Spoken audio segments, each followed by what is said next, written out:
வணக்கம். விடுதலை ராஜேந்திரன். நாகாலாந்து நாட்டுக்கு தனிநாடு உரிமை கோரி நீண்ட காலமாக ஆயுதம் தாங்கி போராடிய போராளி குழுக்களுடன் இந்திய அரசு பல ஆண்டு காலமாக பேச்சுவார்த்தை நடத்தி வந்தது. கடந்த மாதம் இந்த பேச்சுவார்த்தையில் மோடி அரசு ஆயுதம் தாங்கிய போராளி குழுக்களுடன் ஒரு உடன்பாட்டை ஏற்படுத்தி கொண்டு இருக்கிறது. இந்த உடன்பாட்டின்படி நாகாலாந்தில் வாழுகின்ற மக்கள் ஒரு தனி தேசிய இன மக்கள் என்று இந்திய அரசு அங்கீகரித்து இருக்கிறது. பர்மாவிலும் நாகாலாந்தில் வாழுகின்ற நாகர்கள் இருக்கிறார்கள். பர்மா அரசும் அதை ஏற்றுக்கொண்டு இருக்கிறது.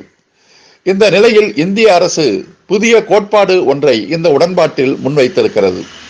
அதற்கு பெயர் ஷேர்டு சாவர்னிட்டி, இறையாண்மையை பகிர்ந்து கொள்ளுதல் என்று அதற்கு பெயர். இதன்படி நாகாலாந்து நாடு தனக்கென்று ஒரு தனி சட்டத்தை உருவாக்கி கொள்ளலாம்.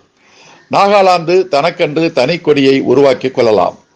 நாகாலாந்து நாட்டு மக்களின் உரிமை பிரச்சனைகளில் நடுவண் அரசு தலையிட முடியாது. இந்த ஒப்பந்தம் ஐநா சபையின் தலையீட்டோடு செய்து முடிப்பதற்கான ஏற்பாடுகள் செய்யப்பட்டு வருகின்றன.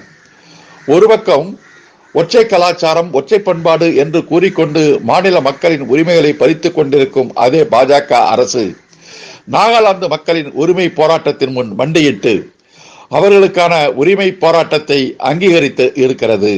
உரிமை போராட்டத்தில் வென்றெடுத்த நாகாலாந்து மக்களுக்கு நமது வாழ்த்துக்கள். நன்றி, வணக்கம்.